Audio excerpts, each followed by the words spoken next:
The heavy wooden door of Silver Creek's general store slammed open so hard the windows rattled in their frames. Afternoon light spilled across the dusty floorboards, catching the swirl of wind-blown grit that followed Eden Price inside. Her dress clung damp to her legs, rainwater beading along the dark curls escaping her bonnet. Her eyes, usually steady, calm, the eyes of a doctor's daughter, were rimmed in red. For a moment, nobody moved. Then, like a slow turning tide, every head in the store lifted, and every stare landed on her. Eden felt them before she registered their faces, the familiar weight of being watched, measured, judged. It had been this way all morning. Whispers behind shutters, glances traded across porches, the tightening hush whenever she walked by. But the general store was worse. It always was. The heart of Silver Creek's gossip lived here, breathed here, feasted here. She stepped deeper into the room, shoulders squared even though her breath trembled. Her boots left wet prints behind her. The air smelled of flour sacks and kerosene, and of something colder. Condemnation. Miss Whitley near the counter made the sign of the cross, as though Eden had brought something unholy in with the rain. Eden forced her chin up. "Mr. Garrison, I just need—" "You best go on home, Miss Price," the shopkeeper muttered without meeting her eyes. "Ain't wise to be out today." Not wise. As if she hadn't already realized that the moment rumors began whipping through town like a late summer dust devil. As if she hadn't heard the words, found with Isaiah Boone, hissed through porches and alleyways. As if she didn't know that being a black woman caught in the wrong place, at the wrong time, was enough to bury her reputation past saving. "We were caught in the storm," she said softly. "That's all. I took shelter in the nearest cabin. Nothing happened." Her voice faltered at the end. Not because she doubted herself, never that, but because of the wall of disbelief staring back at her. Someone snorted. "Sure. The only respectable black woman in town just happens to end up alone with a minor in his cabin." Eden's jaw tightened. "I did nothing wrong." "Tell that to the folks talkin'," another man muttered. "Silver Creek don't forget a stain easy." Her fingers curled into the wet fabric of her skirt.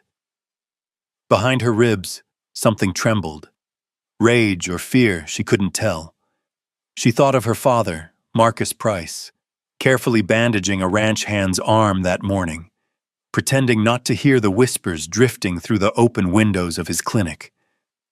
She was ruining him, without ever meaning to. The bell above the door chimed again. Every sound seemed to sink away. Even the dust in the air held still. Eden didn't need to turn around to feel the shift, the sudden alertness, the prickling awareness threading through the room like a tightened rope. Only one man, Silver Creek, could make the air change like that. Wyatt Cole, owner of Cole Ranch, the most feared cowboy for 2 counties in any direction. Hard jaw, sun-hardened skin, eyes the color of storm-glass steel. He stepped inside with the quiet heaviness of someone who never needed to raise his voice to be heard. Rain clung to the brim of his hat, glistening in the light. As he moved, the room instinctively parted, giving him space without being asked. Eden felt him long before she looked up. Then their eyes met. His gaze hit her like the aftershock of thunder, deep, weighted, unreadable, not cruel, not mocking like the others, but intense enough that her breath caught in her throat.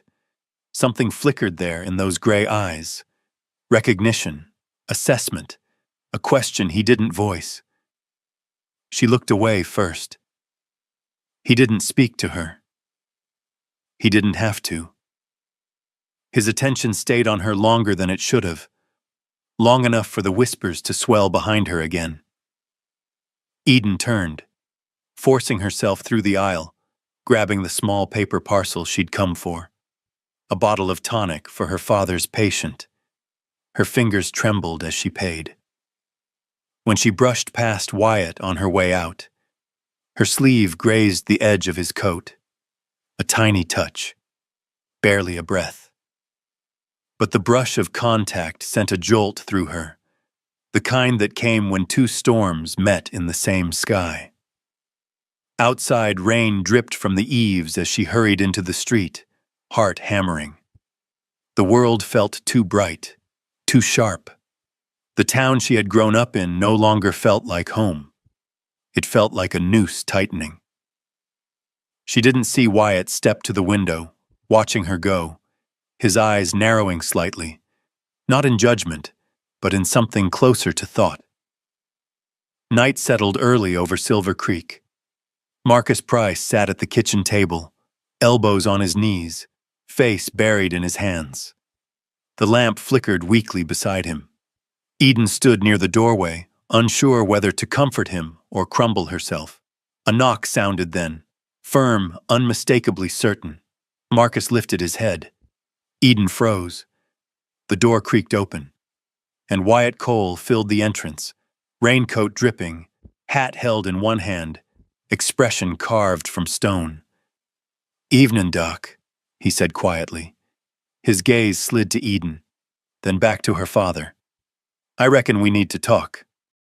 The storm outside had quieted, but inside the Price home the air felt tighter than any thundercloud.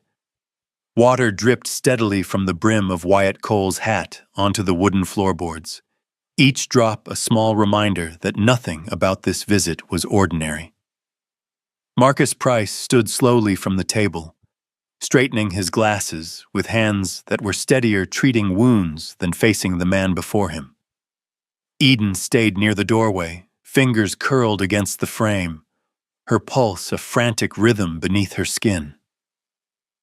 "Mr. Cole," Marcus said carefully, "what brings you here?" Wyatt didn't sit. He didn't remove his coat. He simply stood in the center of their modest kitchen, shoulders broad and shadowed in lamplight, like a storm that had walked inside and decided to stay. "I've come to make a proposition," he said. Eden stiffened. Something cold slid down her spine. Marcus frowned.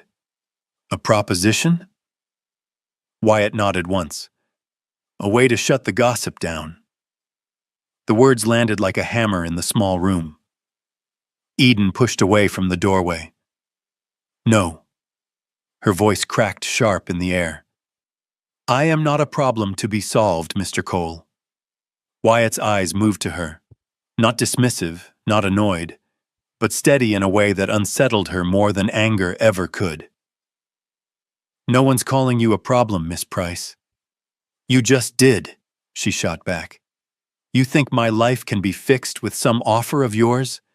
Like I'm something to trade?" Wyatt's jaw tightened, but he didn't raise his voice. "I didn't come here to insult you." "Then why are you here?" she demanded. His silence stretched for several heartbeats, thick and heavy. Then he answered, not to her, but to her father. "The ranch needs a woman in the house. I've got a boy there, my nephew, 6 years old, lost both parents. He needs care." He paused, eyes flicking briefly to Eden.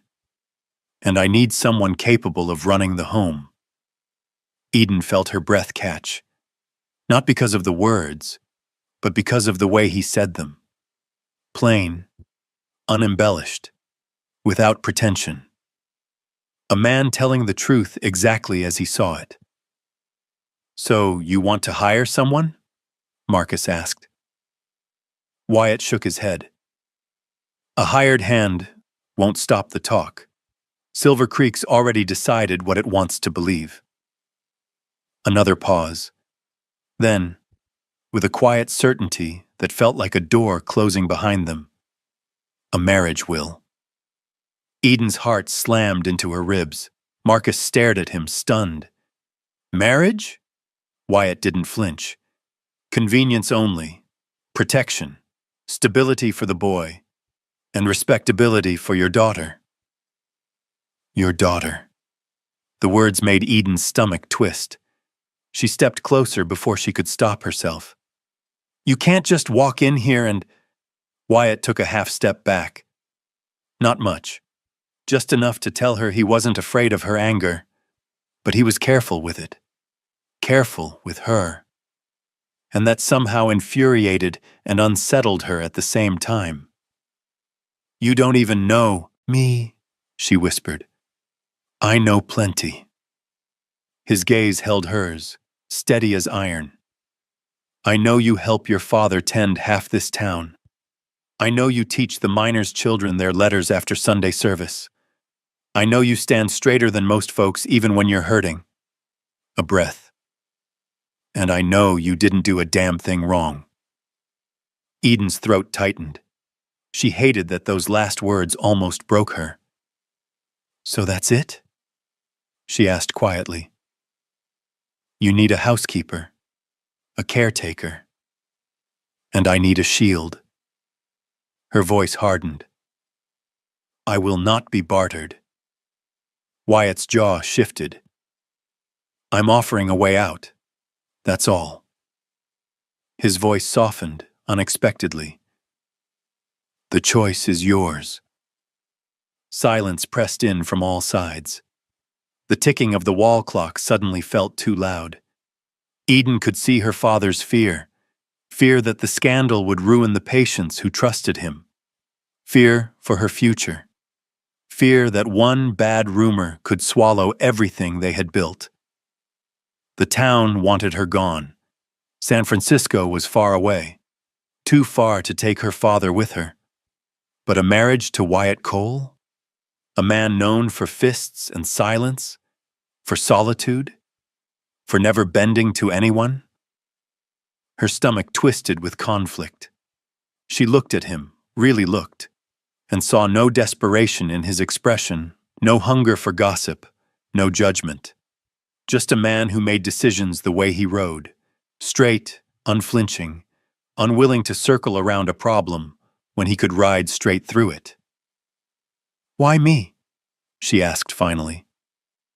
Wyatt's eyes held hers, and something shifted in their depths, something not cold, not warm, but intensely aware. Because, he said quietly, I need someone like you. The words struck something deep inside her, an echo she hadn't expected. The kitchen fell still again. At last, she drew in a long breath. I need time. Wyatt dipped his head. Take it.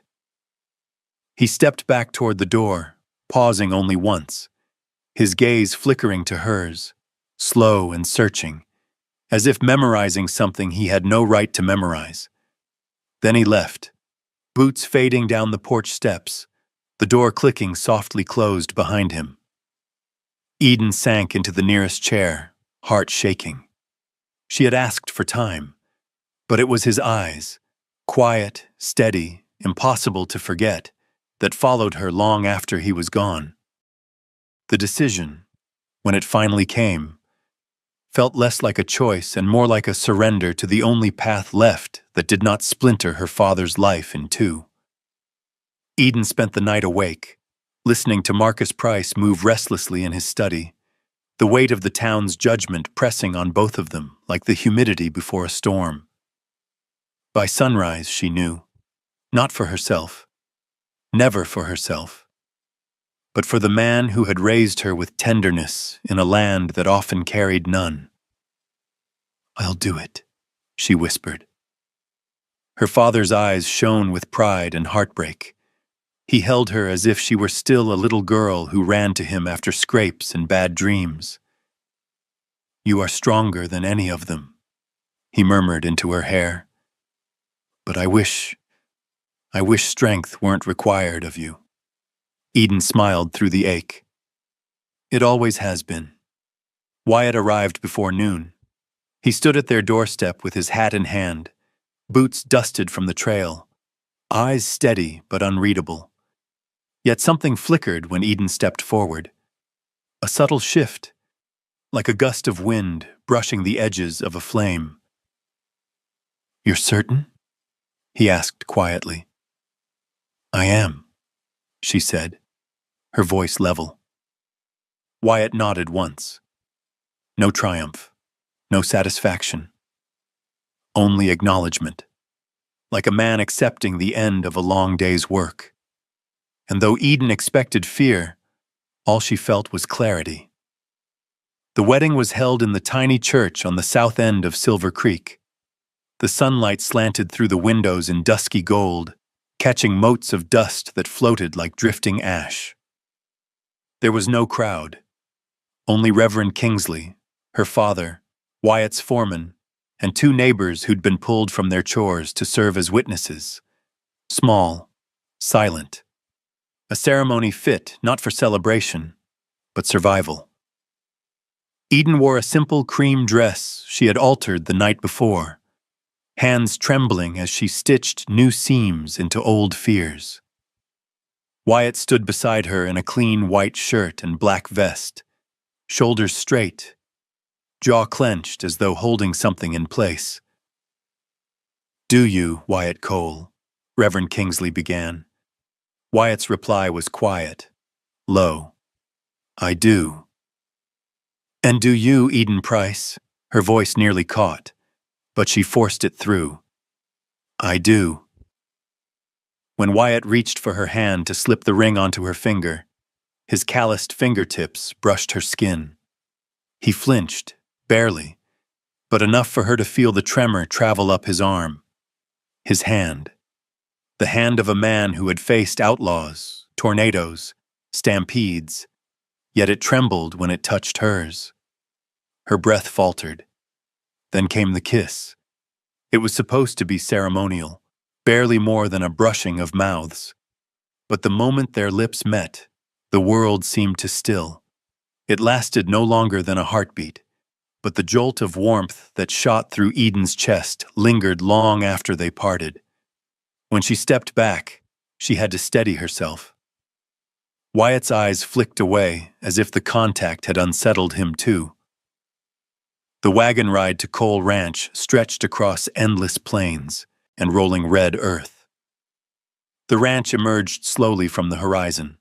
First a line of fencing, then stables, then the stone-faced main house standing proud against the afternoon sky. Large, imposing, beautiful in a rugged way that made her stomach twist. Wyatt watched her take it in. "It's old," he said quietly.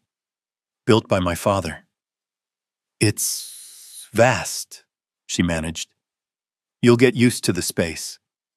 She wondered if he was talking about the ranch, or the life ahead. When they reached the porch, a small figure peered from behind the open doorframe. A boy, with dark curls and wary eyes, too old for his young face. "Evan," Wyatt called gently. "Come say hello." The child didn't move at first. Then, step by small step, he approached, clutching the hem of Wyatt's coat. "This is Eden," Wyatt said. "She'll be living with us now." Eden knelt slightly, offering a small wave. "Hello, Evan." The boy blinked, then hid behind Wyatt again. Eden's heart tightened. Loss had carved itself deeply into this child. Wyatt's voice softened. "He's shy with new folks." "I understand," Eden said. She did, more than he knew. Inside, the house smelled of pine, leather, and old stone, masculine, unsoftened. Mrs. Hatcher showed her down a long hallway and opened a door painted a faded blue. "The blue room," she said warmly. "You'll be staying here." Eden hesitated. The bed was neatly made, the wash basin clean, but the space carried the faint chill of a room unused, a room meant for someone temporary. Wyatt stood in the hallway, one hand braced on the doorframe, watching her with an expression she couldn't read. "If the room doesn't suit, it's fine," she interrupted softly. He nodded once, but something unspoken filled the space between them. The awareness of being husband and wife in name only. The awareness of sleeping under the same roof, yet not together. The awareness that neither of them knew how to breathe around the other yet. That night, as Eden unpacked her trunk in the blue room, she heard footsteps pacing on the porch outside. Slow, heavy, restless. Wyatt. A man uneasy in his own skin. And she realized she wasn't the only one trying to learn how to live with this new life that felt both like salvation and a storm. The first days at Cole Ranch unfolded in a slow, cautious rhythm, like learning the steps of a dance neither partner had agreed to, but both were trying not to stumble through. Eden woke each morning before the sun lifted over the red ridges, listening to the distant sounds of hooves and hammers, the murmured voices of ranch hands beginning their day. Most of them greeted her with polite nods, curiosity etched into the lines of their faces, but not all of them. On her third morning, as she carried water from the pump, she passed two hands near the barn, Tom and Reese, men who had worked the ranch longer than she'd been alive. Their voices dipped low as she approached. "Can't believe he brought her here," Tom muttered. "Reckon the rumors must be true then," Reese added with a snort. "Man marries a woman in trouble, that says plenty." Eden kept her head straight, her grip tightening around the handle of the bucket. She was used to stares, whispers, judgment. Silver Creek had always measured her first as a black woman, and everything else second. But this, being judged inside the home she now lived in, cut deeper. She walked past them, chin high, but the footsteps behind her stopped abruptly. A shadow fell across the dirt. Wyatt. He didn't shout. He didn't need to. His voice was low, even, but harder than cut stone. "Is there something you boys want to say out loud instead of under your breath?" Tom stammered. "No, sir. Just talking." Wyatt's stare was steady, cold as the metal of a revolver barrel before dawn.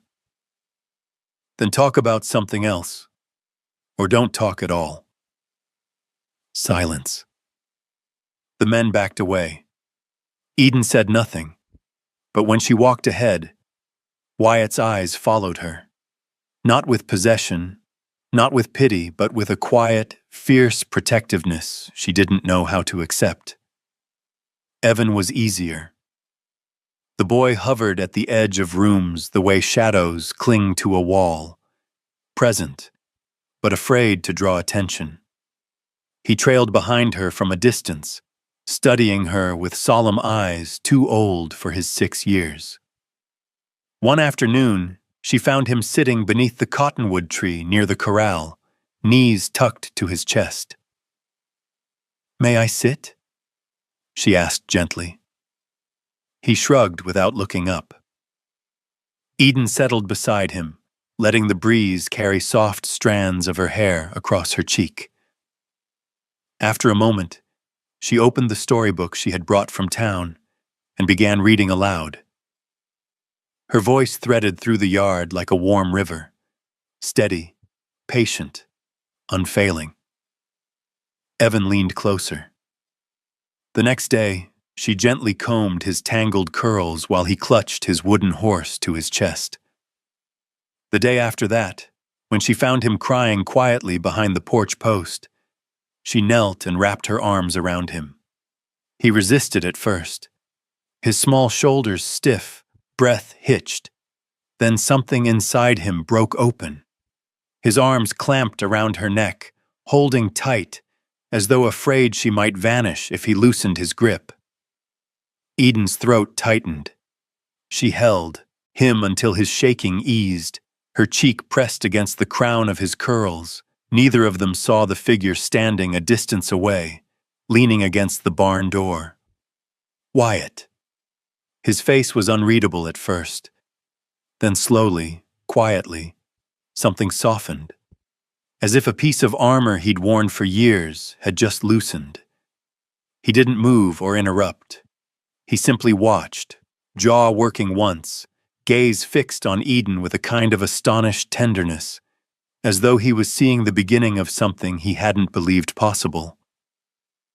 That evening, as the sun slipped low and painted the porch in burnt gold, Eden carried a basket of laundry across the steps. Her foot caught on a loose floorboard she hadn't noticed. She stumbled forward, and a hand shot out, gripping her firmly by the arm. Careful.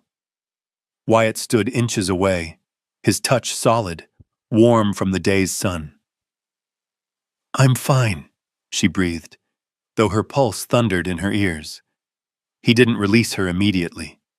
His hand remained around her forearm, steadying her long after she'd regained balance.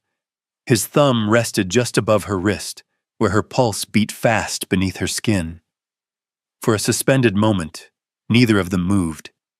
Eden lifted her gaze. His eyes, storm gray, shadowed, held hers with a depth she hadn't seen before.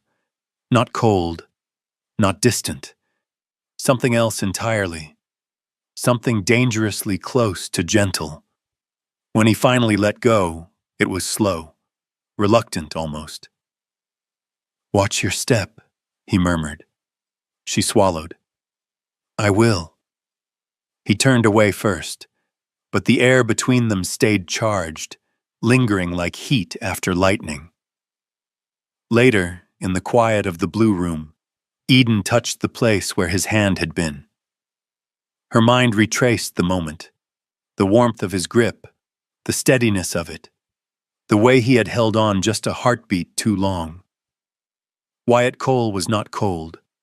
He was controlled, contained. A man with walls built tall enough to keep out storms. But every now and then, when he protected her in silence, when he watched her with Evan, when his hand lingered, those walls thinned, and Eden found herself wanting to know what stood behind them. The storm announced itself long before the sky broke. By late afternoon, the air at Cole Ranch had turned heavy and metallic, the kind of weight that settled behind the ribs and whispered of trouble rolling in. Eden felt it before the first rumble sounded over the hills, a low warning that vibrated through the porch boards beneath her feet. She stood outside the kitchen door, gathering linens from the line as wind tugged sharply at her sleeves. The horizon darkened, bruised purple and green, clouds swelling into towering masses. Another thunderclap cracked the distance.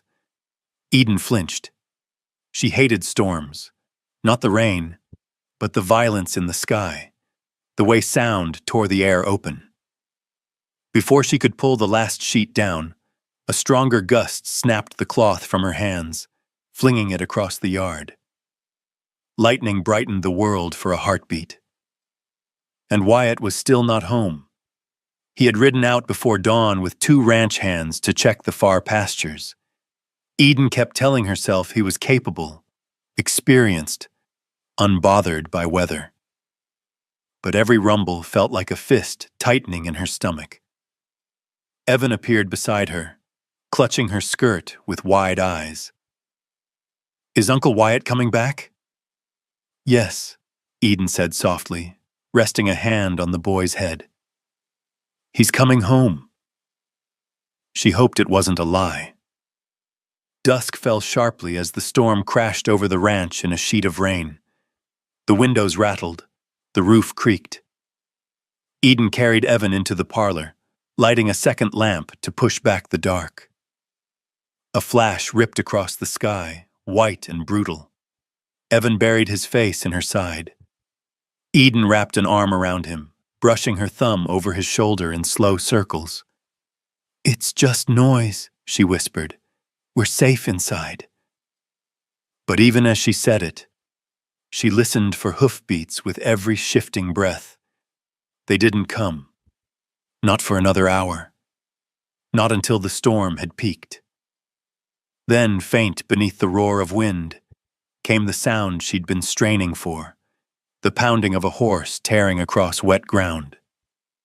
Eden rose so quickly the chair scraped the floor. Evan lifted his head. "Is it him?" he whispered. Another flash of lightning, and in the split-second illumination, Eden saw a figure dismounting in the yard, stumbling slightly as he hit the ground. "Wyatt," she breathed. She hurried to the door and shoved it open. Rain slapped her skin instantly, icy and sharp. "Wyatt!" He turned toward her voice. Water streamed down his face and coat, his hat hanging from one hand. His shirt clung to him, torn at the shoulder and smeared with dirt. He was limping slightly, but he was alive. "Get inside," she urged, rushing to him. "I'm fine," he said, a lie told through gritted teeth. Eden ducked under his arm without hesitation, guiding his weight toward the house. His body radiated heat even beneath the rain-soaked clothes. "What happened?" she asked, breath short. "Lightning spooked the herd," he muttered.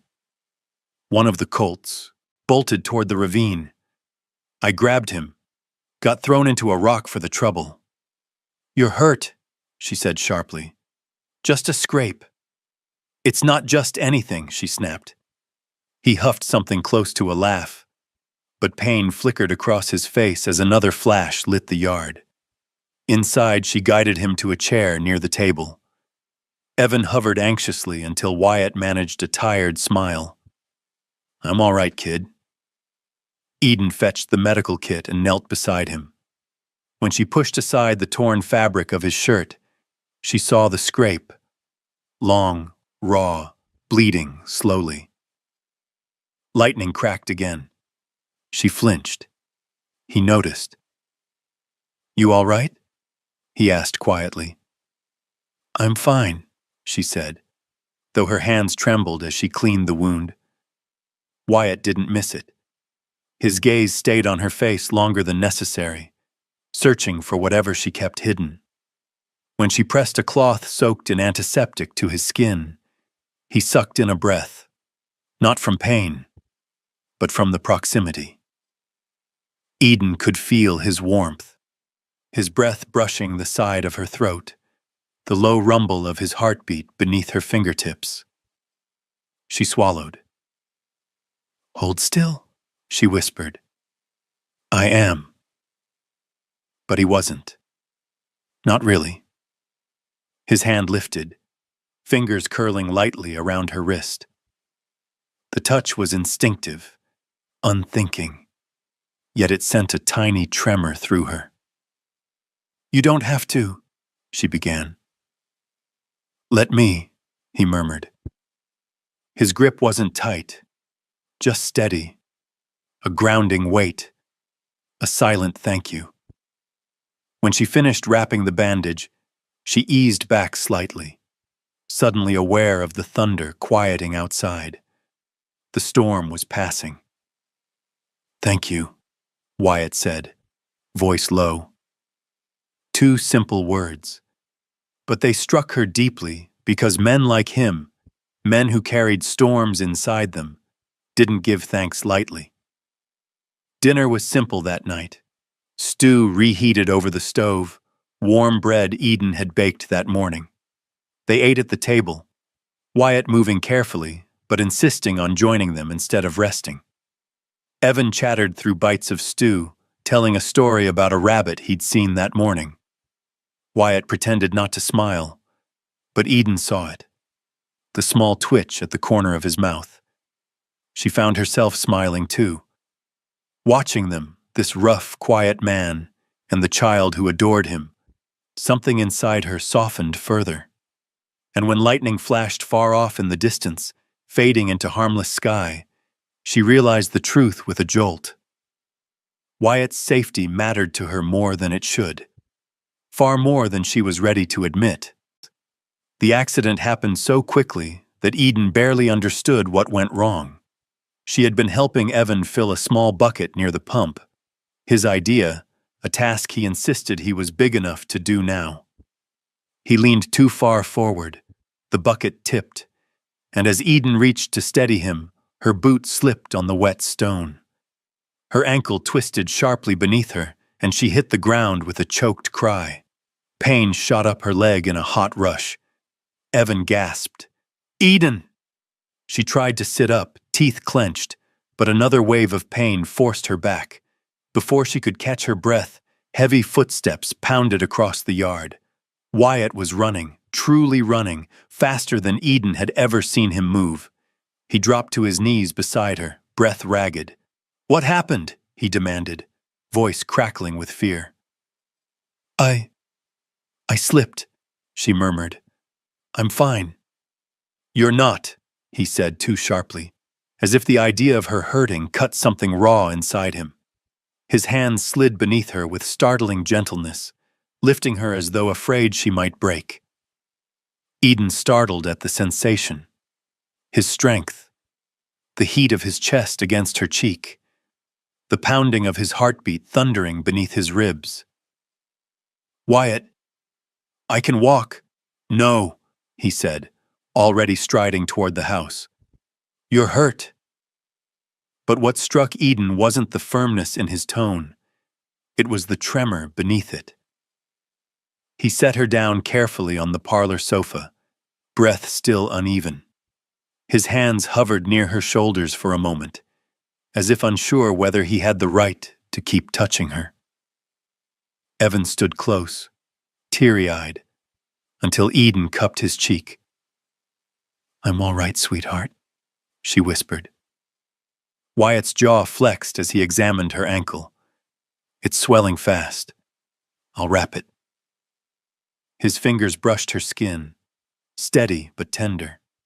Every touch seemed to carry something unsaid, a current she felt all the way to her throat. "Don't scare me like that again," he muttered. Eden blinked. "You were scared?" He looked up, and the truth in his eyes made her breath hitch. "Yes," he said, quiet, unvarnished, terrified. The rain-soaked evening washed the ranch in a cool hush. After supper, Evan asleep early, exhaustion from the scare finally settling, Eden found Wyatt sitting on the back porch, lantern burning low beside him. The sky above was awash of deep blue and quiet constellations. She eased herself down next to him, careful of her ankle. "You shouldn't be walking around," he said. "I'm sitting," she countered softly. He huffed a breath that was almost a laugh, but not quite.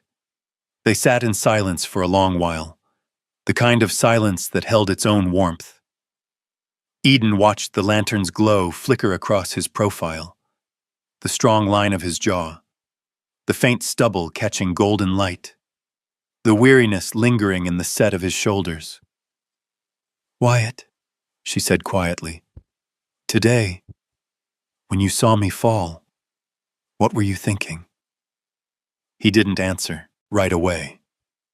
His fingers curled loosely against his thigh, knuckles pale. "I was thinking," he said slowly, "that I've lost enough people in my life. I won't lose you too." Her breath snagged. "Why would you think that? I'm not going anywhere." His eyes shifted toward her, gray and shadowed, carrying a truth he seemed almost afraid to speak. "I've never wanted anyone to stay," he murmured. "Not like this, not like I want you." The confession unfurled between them like a soft, trembling ribbon. Eden felt something inside her chest loosen, something she'd kept locked away since the moment she arrived at Cole Ranch. "Wyatt," she whispered. He reached for her then, not grabbing, not claiming, but brushing the back of his fingers along her cheek. A barely there touch. A question offered softly. Eden answered by leaning into his palm. The first kiss came slow. So slow she felt the shape of it long before their lips met. When they did, The world seemed to quiet in reverence. Warmth flooded her senses, gentle and steady, like a fire catching after a long winter. Wyatt cupped her face with both hands now, his lips moving against hers with a tenderness she had never expected from a man carved out of solitude and storms. When they broke apart, breath mingling, he rested his forehead against hers. "Tell me to stop," he whispered, "and I will." But Eden lifted her hand, tracing the rough edge of his jaw. "I don't want you to stop." His exhale came shaky from him, and he gathered her into his arms, lifting her effortlessly. The lantern's light swayed as he carried her inside, its glow brushing over the walls like a blessing. The night unfolded in quiet steps, soft light, slower breaths, the whisper of wind against the shutters. No rush, no hunger edged with desperation, only warmth, exploration, and the deep, steady rhythm of two people who had been circling the same gravity for months. Eden learned the language of Wyatt's hands, careful, reverent, guiding, but never pushing. Wyatt learned the language of Eden's breath, how it hitched when he touched her waist, how it softened when he brushed her hair aside. Words were few. Touches spoke instead. The world outside was dark and windswept, but inside their room everything was gentle, safe, sacred. As dawn crept pale and quiet across the floorboards, Eden lay curled against Wyatt's chest, his arm around her, his breathing deep and even. For the first time since arriving at Cole Ranch, she felt chosen, held, belonged, and Wyatt, watching her in the early light, knew the truth in his bones. She wasn't just part of his home. She was his home. Morning at Cole Ranch came with a warmth Eden had never felt before. Not from the sun, though it poured through the curtains in soft gold. Not from the blankets, though Wyatt's arm around her felt like a shelter built of heat and strength. But from the simple truth that neither of them pretended the night hadn't happened. Wyatt woke before she did. She felt him watching her, quiet, steady, his fingers brushing a loose curl away from her face, almost reverently. When she stirred, he didn't pull away. If anything, he came closer. "Sleep well?" His voice was low, husky from morning. Eden nodded, shy in a way she had never felt before. "Yes." A small smile tugged at the corner of his mouth. "Good." It wasn't a flirty smile, not wolfish, just soft. A softness she never imagined a man with hands like his could hold. Wyatt didn't announce their shift. He didn't declare himself a changed man. He simply behaved differently. He walked beside her instead of ahead of her. He reached for things before she could lift them. His hand brushed her waist when they passed in the hallway. Not accidental, not urgent, just a quiet acknowledgement of something now shared. He saddled her horse that morning, movement steady and practiced. When she approached, he turned with a small grin. "I tightened the straps so they won't slip," he murmured. "Didn't want you falling again." Eden blinked. "Wyatt, I can saddle my own."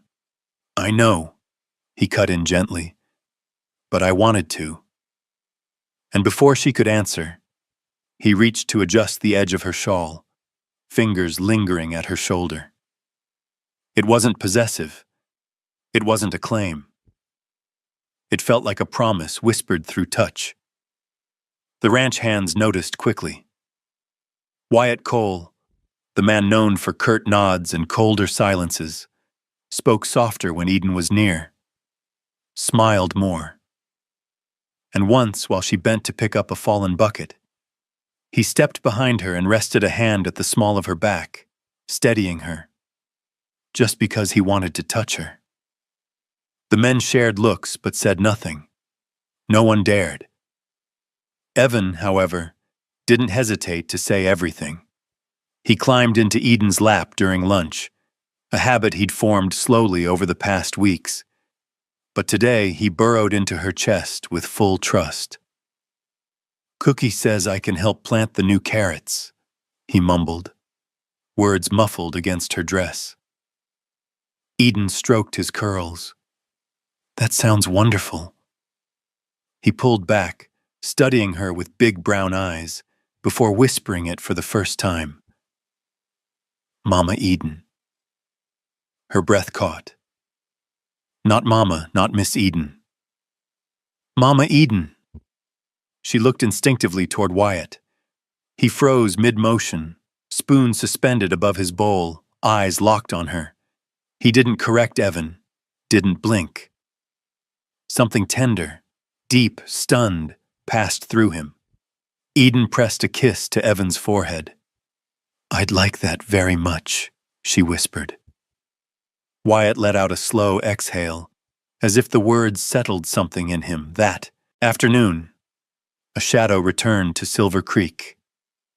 Randall Pierce, a local farmer's son, young, rebellious, and once far too interested in Eden, before the scandal, before the marriage, before Wyatt Cole stepped between her and the world. Eden was walking with a basket of herbs near the fence line when Randall appeared, leaning on the rail with a smirk.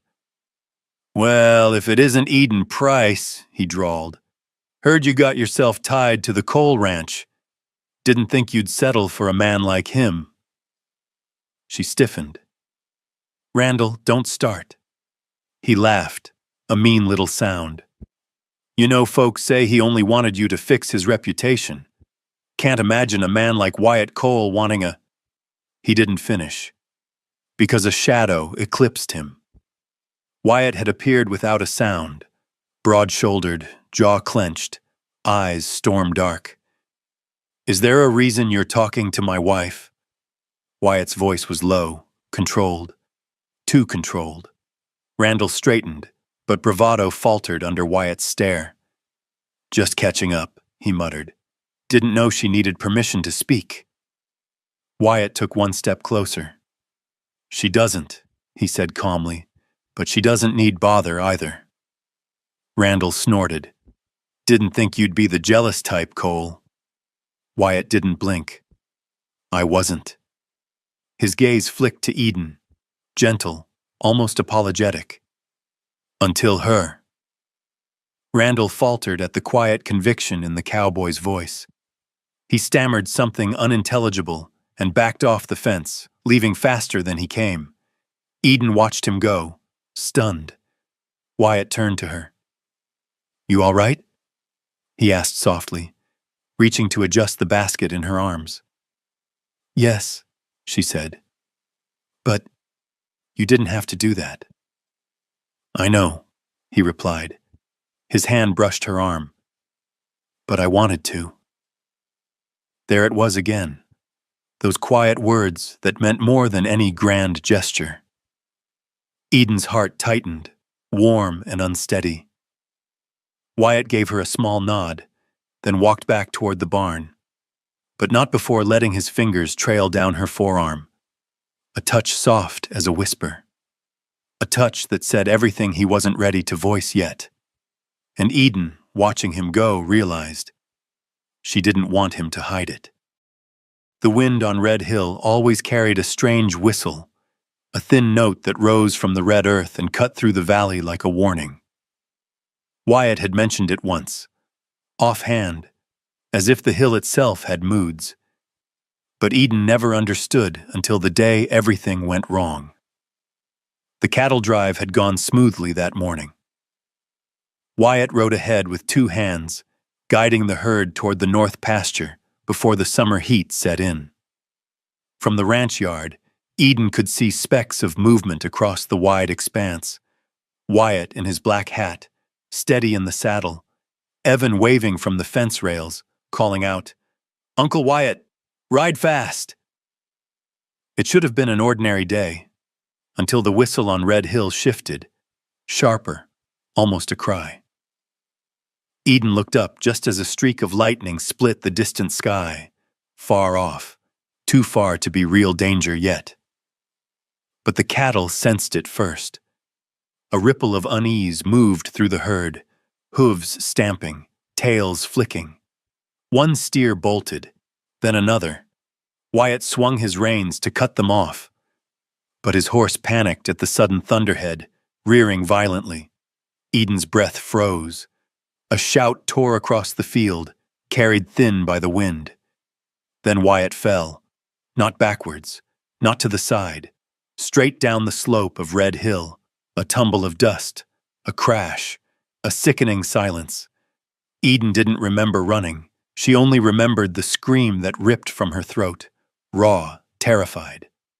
Wyatt! The ranch hands were still too far behind. She was the first to reach him. He lay crumpled at the base of the slope, hat lost, hair soaked with sweat, a thin line of blood trickling from his temple. His chest rose, thank God, but unevenly, painfully. Wyatt! Wyatt, look at me! Eden dropped to her knees, hands shaking as she touched his face. Please. Please, don't do this. His eyelids fluttered but didn't fully open. Eden? His voice was barely a breath. You... okay? She choked on a sob. I'm fine. You're the one... Oh, God. Wyatt. Stay awake. He tried to sit, gasped, and slumped again. The world blurred. She pressed her forehead to his, gripping his shirt as if she could anchor him by sheer will. Don't you dare leave me, she whispered, voice breaking. Not you. Jake and the others finally arrived. Together they carried him back, Eden never leaving his side, one hand on his wrist as though sensing his pulse could keep hers steady. They laid Wyatt in his bed. But Eden couldn't step away. Not when his breathing hitched. Not when his brow furrowed in pain. She cleaned his cuts, wrapped his ribs, cooled his fever with wet cloths. Her hands trembled the entire time. Mrs. Hatcher tried coaxing her to rest. Child, you're exhausted. Let me sit with him a while. Eden shook her head fiercely. I'm not leaving him. Hours passed. The sky outside bled from blue to purple to black. Evan cried himself to sleep in Mrs. Hatcher's arms, begging, Make Uncle Wyatt wake up. But Wyatt stayed half-conscious, caught in a fog of pain and exhaustion. Near midnight, he stirred. Eden's head jerked up. Wyatt? Wyatt, can you hear me? His lips parted. Eden, he murmured, voice fragile. Stay. A sob escaped her. I'm right here, she said, taking his hand. I'm not going anywhere. His fingers tightened weakly around hers, then relaxed as he drifted again. That was what broke her. Not the blood, not the fall, but the sound of her name, spoken like a prayer from a man too strong to pray. She leaned over him, tears falling onto his skin. I can't lose you, she whispered, forehead against his. I can't. Wyatt, barely conscious, exhaled as if he heard her. Her hands cupped his face, soft, desperate, tender. You foolish, stubborn man, she breathed. You walked into my life like a storm, and I never wanted you to stop. Do you hear me? I need you. Her voice cracked. I love you. The confessions spilled out because fear had torn down every wall she still had left. She pressed her cheek to his, feeling the slow rise and fall of his chest. beneath her palm. "I love you," she whispered again, fiercer this time, as if the words alone could pull him back. Wyatt's lashes fluttered. His lips curved, not quite a smile, not quite a twitch, just enough that Eden sucked in a trembling breath. Then, barely audible, "Love. You, too." Her tears fell harder, because in that small, fractured whisper, she heard everything. The cowboy she married for convenience. The man who held her like she mattered. The heart she feared losing. He loved her. He loved her. And Eden Price, shaking, exhausted, terrified and relieved all at once, laid her head on his chest and held him through the night as if her love alone could keep him alive. Wyatt healed the way stubborn men often do. Too fast, too determined, too unwilling to rest. But Eden was more stubborn. Every morning she appeared at his bedside with broth, salve, clean bandages, and a look that warned him not to argue. And somehow, the most feared rancher in Silver Creek obeyed her without complaint. "You don't have to hover," he muttered one morning as she checked the bruising along his ribs. "I'm not hovering," she replied, smoothing a cool cloth across his forehead. "You're hoverin'," he said, but his voice softened when her fingers brushed his jaw. "Not that I mind." His recovery was slow by any cowboy's standard, but Eden's presence turned those slow days into something new, something Wyatt secretly, quietly cherished. He watched her move around the room, light on her feet, shawl brushing her waist, humming a tune she didn't seem aware of. He memorized the sound. The house felt fuller, less echoing, less lonely. Maybe this was what a home was supposed to feel like.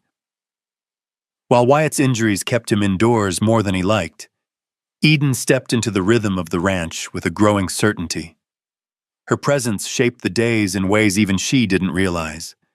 She organized the kitchen pantry. She mended torn shirts the ranch hands were too proud to admit they needed fixed.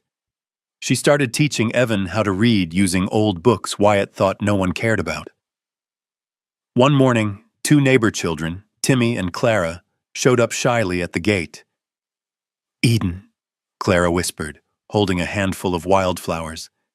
"Can you teach us like you teach Evan?" Eden blinked. "Your parents sent you?" Clara shook her head quickly. "No, we came ourselves."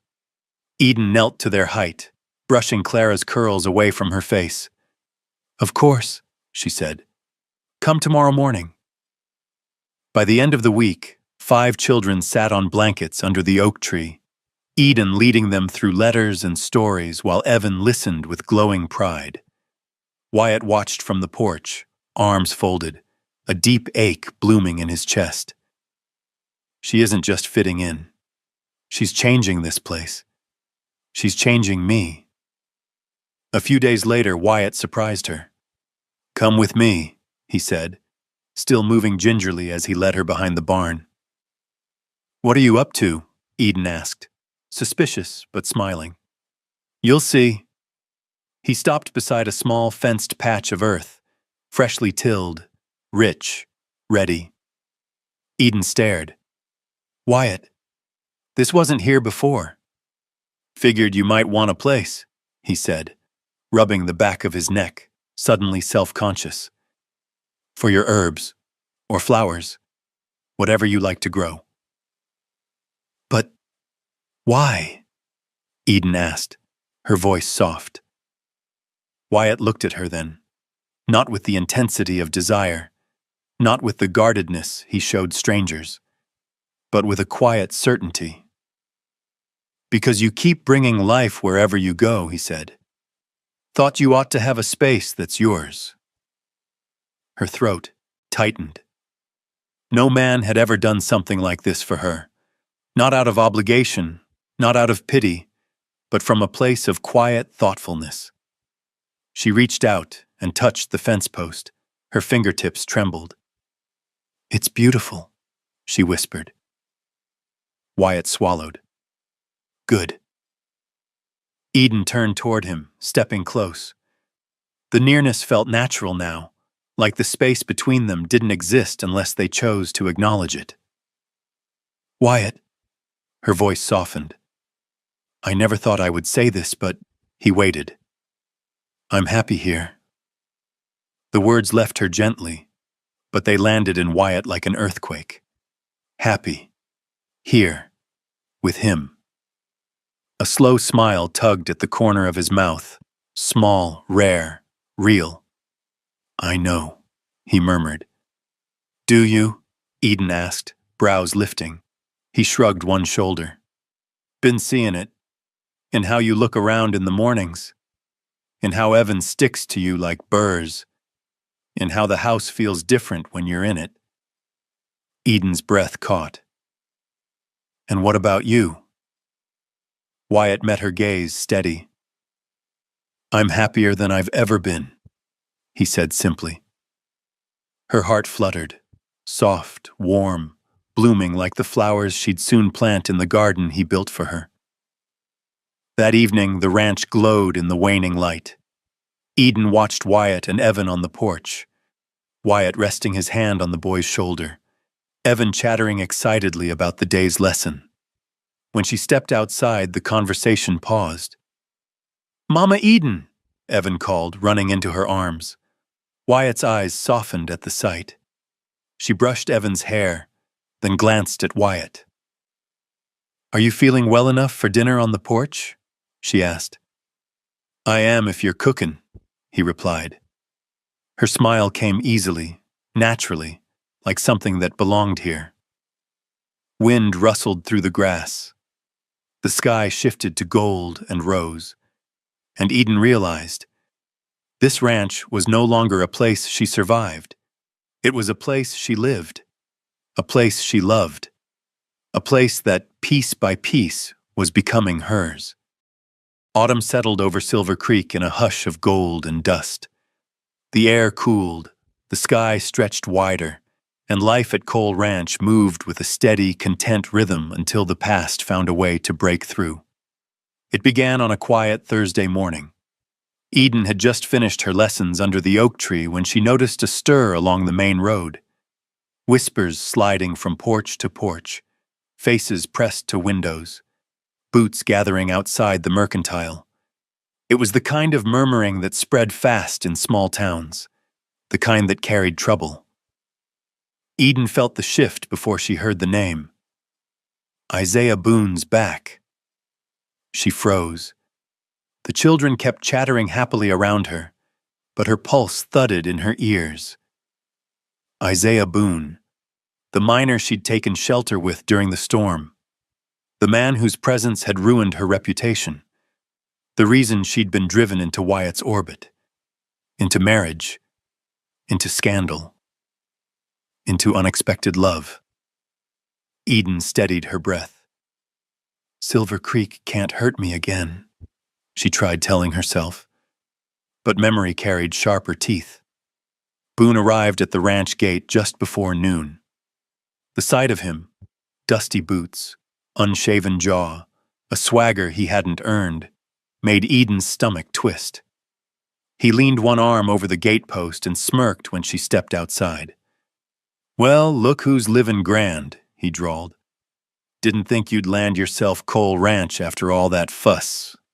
Eden kept her voice calm. "Why are you here, Isaiah?" "Job huntin'," he replied. "Thought your husband might need hands." She stiffened. "Wyatt will not hire you." Boone's grin widened, sharp as a cut. "Folks in town sure talkin' again," he said lightly. "Funny how scandal never really dies, only sleeps." Eden's breath hitched, silent, sharp. "Leave. Now." He shrugged. "Just making conversation. You always were quick to panic." The words stung, because they echoed the whispers she once heard behind her back. Maybe she wanted to be in that cabin. Maybe the storm wasn't the only reason. Boone stepped closer to the gate, voice dropping low. Don't pretend you don't remember that night. He never finished. The crunch of heavy boots came from behind. Wyatt. He walked up slow, shoulders squared, eyes cool as hammered steel. He didn't raise his voice. He didn't swear. His calm was more dangerous than any outburst. You got business here? Wyatt asked, tone level. Boone's grin faltered. Not yet. Thought maybe you'd need help. Don't, Wyatt said. Just one word. But the warning behind it was unmistakable. Boone swallowed. I meant no harm. Wyatt's gaze hardened. You did harm once, that's enough. Silence tightened the air. Now, Wyatt finished, voice low. Step off my land. Boone lifted his hands in mock surrender.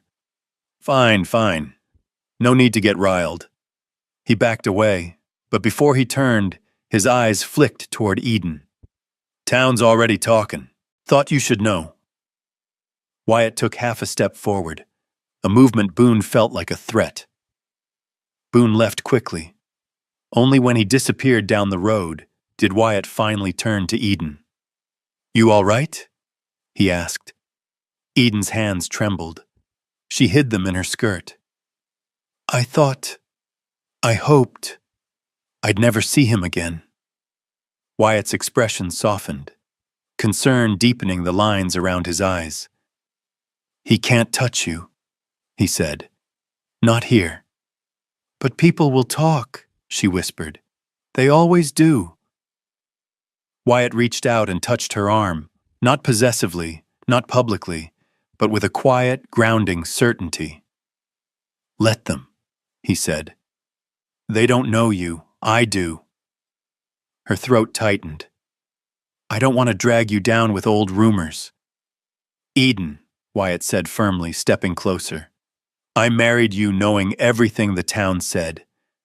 Their talk didn't change a damn thing then, and it sure as hell doesn't now. His jaw flexed. And anyone who wants to keep running their mouth can answer to me. Eden blinked. Wyatt, you don't have to fight my battles. I'm not fighting them, he said. I'm standing beside you. Something warm cracked inside her chest, but the fear still lingered. That night, as Wyatt sat reading and Evan slept curled on the sofa, Eden stood alone by the kitchen window, staring out into the dark. What if gossip rises again? What if the town turns its back? What if everything repeats? Wyatt appeared quietly at her side. Talk to me, he murmured. She shook her head. I thought I was past it. But seeing him, seeing the way people looked at me today, Wyatt, I don't know if I can survive that again. He gently caught her chin, guiding her gaze to his. You're not facing anything alone anymore, he said. You're my wife, my family. If the town wants a fight, they'll fight me first. Eden's breath trembled. I'm scared. I know, he whispered, thumb brushing her cheek. But I'm right here. Her fear didn't vanish, not yet. But in that moment, with Wyatt holding her steady, Eden felt something stronger. The beginning of courage. A courage born not from being unafraid, but from being loved enough to stand anyway. The storm didn't hit the land this time. It hit the town. 2 nights after Isaiah Boone reappeared, Silver Creek filled with the noise of drunken voices spilling out of the saloon, lanterns trembling in the wind, boots scraping dusty boards. Eden had gone into town to deliver herbs to Mrs. Talbot and check on a sick child. Wyatt insisted on escorting her, but she urged him to rest his still healing ribs. She shouldn't have come alone. As Eden stepped out of the apothecary, basket in hand, a heavy thud echoed behind her. She turned. Isaiah Boone stood crookedly in the lamplight, swaying, breath thick with whiskey. "There she is," he slurred. Mrs., whatever you call yourself now. Eden Price. Cole." He spat the last name. Eden's heart thudded. "Isaiah, go home." He stumbled forward, pointing a wavering finger. "Town's talking again, saying you only got a husband because you... Stop!" Eden backed away. "You've done enough." But he didn't stop. Drunk men rarely do. "I never touched you," he barked. "But maybe I should have, since everyone blamed me for..." A shadow cut through the street. Wyatt. He moved fast, faster than she thought possible for a man still healing. His boots crushed gravel, jaw locked, shoulders tense. "Step away." His voice was low, even, terrifying in its calm. Boone scoffed. "Look who showed up," he sneered. "The hero of Silver Creek, come to claim what ain't really his." Wyatt didn't rise to the bait, didn't shout, didn't draw his gun. He simply stepped between Eden and Isaiah, an immovable wall of resolve. "You're drunk," Wyatt said. "Go home before you make this worse." Isaiah laughed, a bitter, mocking sound. "She ruined my life. I should get to say my piece." "You said enough years ago," Wyatt replied coldly. "And Eden owes you nothing." "That's so?" Boone slurred. "Then why'd you marry her? To save her reputation? To play the hero? Or because..." Wyatt's voice cut clean through the night. "Because she is my wife." A beat. "Because she is the woman I chose." Isaiah froze. So did Eden. Wyatt took another step forward, tone steady. "One more word, Boone, and you won't be standing." The saloon doors creaked. Men peeked out. No one dared intervene. Isaiah's bravado cracked. Whiskey couldn't hold him up any longer. He stumbled back, muttering curses, then turned and vanished into the alley's shadows. When the last echo faded, Eden finally breathed. Wyatt turned toward her, slowly, like he wasn't sure if she'd accept him near. "Are you all right?" His voice had softened. "Did he touch you?" "No," Eden whispered. "But your ribs..." "Wyatt, you shouldn't have run." "Doesn't matter." He stepped closer, pain flickering across his features, but overridden by something deeper. "Nothing matters more than you." Eden swallowed, throat tight. "What you said..." "You meant it?" Wyatt held her gaze with a steadiness that shook her. "I meant every word." Something inside her, something fragile, wounded, wary, finally cracked open. "Wyatt." Her voice trembled. "I've been so afraid. Afraid I'd bring trouble to your door again." He reached up, slowly, gently, and cupped her jaw. "Trouble comes to my door all the time," he murmured. "But love, that's new." Heat swelled behind her eyes. He continued, voice breaking at the edges. "You're not here because of the past. You're here because of what we've built, because of who you are. Eden, I chose you long before tonight. I just didn't know how to say it." Her breath hitched. Wyatt swallowed hard, then dropped to one knee. Not the rushed, practical gesture from their first union. Not the obligatory promise made to save her name. This was different. Raw, unshielded, true. "Eden Price Cole," he said, voice thick. "I married you once to protect you.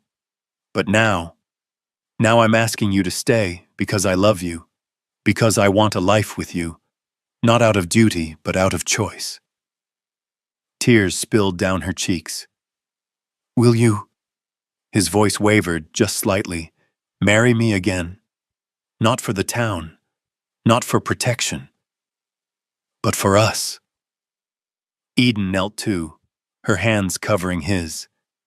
"Yes," she whispered, breath shaking. "Yes, Wyatt. 1,000 times yes." Relief and tenderness broke across his face. He wrapped her in his arms, holding her as though releasing her would mean losing something irreplaceable. Under the lamplight of Silver Creek, their foreheads pressed together, breaths mingling, hearts aligned, and every shadow from the past finally fell away. Eden had chosen him. He had chosen her, not from scandal, not from fear, but from love powerful enough to outshine every whisper in the town that once tore her down. 5 years softened the rough edges of Cole Ranch, the way time softens a man's scars. The wind still sang through the grasslands, the cattle still grazed in wide pastures, and the red sunsets still pressed their warmth against the mountains. But something fundamental had shifted. The ranch, once a place of survival and silence, had become a living heartbeat. Because Eden Price Cole was its center. Her laughter drifted from the garden every morning. The garden Wyatt built just for her had grown into a quilt of color. Wild roses climbing the fence, lavender swaying in the breeze, herbs growing in neat rows for the children she taught. Bees hummed lazily, Evan chased butterflies, and somewhere in the cradle of green, Eden knelt with a soft smile, her dress brushing the soil, her hands tending to life with a gentleness that changed everything it touched. Wyatt often stood on the porch just to watch her. Even after all these years, the sight humbled him. The house had grown louder since then, but in the warm way, the way that filled corners that once held silence. 2 of those voices belonged to the twins, a boy with Wyatt's broad shoulders and Eden's patient eyes, a girl with Eden's curls and Wyatt's stubborn chin, Marcus and Lila. They wobbled across the porch on unsteady toddler legs, shrieking with delight as Evan, now 11, pretended to be a mountain lion chasing them. Evan didn't just tolerate the twins, he adored them. The shy, quiet child, who once asked Eden if she would leave him, had blossomed into a confident older brother who carried the twins when they cried and read them stories before bed. Sometimes Eden watched him from the doorway. Hand over her heart, love had saved that child. Love and a man who refused to let the past define what came next. Wyatt healed too, and not just from the fall on Red Hill. His voice had softened, his temper steadied. The walls around his heart, once as high and unforgiving as the canyon cliffs, mellowed into something steady and warm. He still worked from dawn until dusk, but Eden often found him brushing the twins' hair off their foreheads, or listening patiently as Evan explained some adventure in great detail. And every year, without fail, Wyatt kept one tradition alive. He took Eden back to the ridge where they shared their first real kiss, the place where silence became confession, where fear cracked open into tenderness. They went in late summer, when the desert turned gold and the grass whispered beneath their boots. Wyatt always rode beside her, not ahead, always helped her off her horse, even when she didn't need the help. This year, he held her hand longer than usual as they walked toward the ridge's edge. "You remember that night?" he asked, though he already knew her answer. Eden looked at the horizon, endless, soft, familiar. "I remember." The wind lifted her curls. Wyatt brushed one behind her ear with the same gentleness he'd shown the first time he dared touch her face. "You were so scared I wouldn't get up again." he said quietly. I was, she admitted. But I'm grateful, Wyatt. Grateful for everything that came after. He squeezed her hand. I am too. They stood without speaking, letting the land hold their silence. It wasn't an empty silence. It was full of shared years, shared breath, shared becoming. Finally, Eden leaned her head against his shoulder. You ever think about how it all started? She asked. Wyatt exhaled softly. Sometimes. But I don't like remembering that part. Folks hurt you. You deserved better. Eden smiled sadly. Maybe. But if not for that storm, if not for the rumors. She looked up at him, eyes bright with certainty. I might never have stood on this ridge with you. He turned to her, slow, reverent, and touched her cheek. You'd have found your way here, one way or another. She laughed gently. You think everything's meant to be. He lowered his forehead to hers. Only us. They stayed like that until the sun dipped low, painting the world in the same warm colors as the day he'd first whispered he wanted her to stay. And as they rode home, Eden behind him, arms wrapped around his waist, the ranch glowing below like a lantern in the dusk, she understood something she once feared to believe. She was exactly where she belonged. Not because she'd escaped scandal, not because she'd found safety, but because the storm that once shattered her life had also blown open the door to her true home. The place where she was loved, the place where she was needed, the place where she became herself. It wasn't the end of me, Eden whispered as the ranch lights flickered into view. It was the beginning. Wyatt covered her hands with his and murmured, Welcome home, Eden. And she knew with a certainty deeper than the desert sky that the storm from 5 years ago had not ruined her. It had carried her straight to the life her heart had been waiting for all along.